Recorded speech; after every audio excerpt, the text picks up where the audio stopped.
The Big Short shows two very different sides of the 2008 housing bubble. On one side, you have the outsiders, people like Michael Burry and Steve Eisman, staring at the numbers and quietly saying, "This doesn't make sense. There's a bubble." And on the other side, you have the people who helped inflate it, the ones who shrugged, smiled, and said, "I assume no risk for this product." Burry's bet famously paid off. He and his investors made hundreds of millions. But what rarely gets talked about is what happened to the people who were actively feeding the disaster with greed, shortcuts, and straight-up fraud. And near the top of that list is a character most viewers barely notice. In The Big Short, there's a CDO manager played by actor Byron. The character is based on a real person named Chau, a portfolio manager at a firm called Harding Advisory, and that awkward dinner scene in Las Vegas with Steve Carell's character actually happened. According to Steve Eisman, he flew to Vegas with his team to see how reckless the housing market had become. What he found shocked even him. To understand why, you need to know what a CDO is. A collateralized debt obligation is a financial product where sometimes millions of mortgages are bundled together and sold to investors. In theory, it's clever. Banks don't have to sit around waiting decades for homeowners to pay back loans. They bundle them, sell them, and move the risk off their balance sheets. The problem is what went into those bundles. By the early 2000s, many of those mortgages were garbage. Loans given to people with bad credit, huge debts, unstable income, or no job at all. Ninja loans. No income, no job, no assets. And yet, somehow, these CDOs were being stamped AAA by ratings agencies and sold as safe investments. How did banks get away with it? Relationships. Banks would write terrible loans, bundle them into mortgage bonds, and sell them to CDO managers like Chau. The managers didn't look too closely. In return, the banks sent investors their way. And the ratings agencies, they rubber-stamped everything. Because if they didn't give the banks the rating they wanted, the banks would just walk across the street to a different agency. So you had banks, ratings, agencies, and portfolio managers all quietly aligned. Investors thought they were buying safe, diversified assets.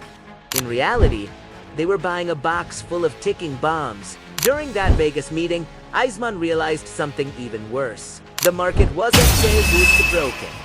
It was multiplying the damage. Because on top of regular CDOs, there was a massive and mostly invisible market for something called synthetic CDOs. Synthetic CDOs didn't contain actual mortgages. Instead, they were bets on mortgage bonds. Think of them like insurance contracts. One side paid monthly premiums, the other side promised to pay out if the bonds failed. And the insane part, you didn't need to own the bonds to buy the insurance. This meant the same mortgages could be bet on again and again. The synthetic CDO market grew to be many times larger than the actual housing market itself. And that's when Eisman understood the real danger. Even a small rise in mortgage defaults wouldn't just hurt housing. It could trigger a chain reaction that wiped out the entire financial system. So what happened to Chau after the crash? The SEC investigated Harding Advisory for fraud. They found that Chau had made around $40 million in fees through improper relationships with Bank of America and hedge funds like Magnetar Capital. He was barred from working in investment advisory roles and fined about $7 million. After a year, he was allowed to apply to come back. That was Italiano. He later sued Michael Lewis and Steve Eisman, claiming his portrayal in The Big Short was defamatory. He argued that Eisman lied about their conversations in Vegas. The lawsuit went nowhere. The system moved on. Then there's another iconic scene from the movie, the debate between Steve Eisman and legendary investor Bill Miller. According to Eisman, that confrontation actually happened. And there was even a recording of it at one point. It's now lost. At the time, Bill Miller ran Legg Mason Capital Management and had massive exposure to Bear Stearns. As mortgage defaults were starting to rise, Eisman challenged the logic. Bear Stearns' stock had already dropped sharply. Would you still buy it? Miller said yes. History answered that question. Bear Stearns collapsed. But Miller, nothing really happened to him. His long streak of beating the market just happened to end right before the crisis. He continued managing money and eventually started his own firm. Then there's the story the movie barely has time to explain. The man behind one of the largest trading losses in history, Howard Hubler. Hubler was a bond trader at Morgan Stanley. Years before the crash, he correctly bet against subprime mortgages using credit default swaps. He was early, and he was right. But there was a problem.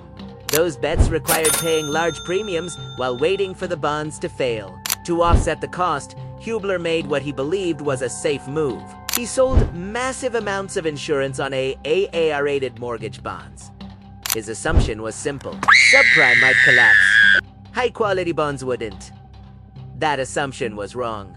Those AAA bonds were filled with the same toxic loans. Hubler's correct $2 billion bet was crushed by a much larger wrong one. At its peak, his exposure reached $15 billion. When the market collapsed, Morgan Stanley lost roughly $8 to $9 billion. One of the biggest trading disasters ever. The irony, Morgan Stanley survived only because it was bailed out. And that's the pattern running through all of this. The people who saw the collapse coming were mocked. The people who fed the system were rewarded. When it all exploded, the public absorbed the damage. The institutions were rescued. The Big Short isn't really about heroes and villains. It's about incentives. A system where being wrong carries no consequences, and being reckless can make you rich. And if you think this was a one-time failure, or the peak of financial insanity, history says otherwise. Because long before 2008, and long after it, the same playbook keeps showing up, just with different characters. And if this whole mess feels insane, wait until you see what Wall Street looks like when the masks come off completely. There's another video here on the channel about the Wolf of Wall Street, where the system isn't quietly broken in spreadsheets. It's loud, flashy, and bragging about it. Same incentives, same greed, just fewer spreadsheets and a lot more champagne. Pick that one next. It connects perfectly to everything you just watched. And if you don't want to miss the next breakdown, hit subscribe. Because these stories don't end, they just change the suits.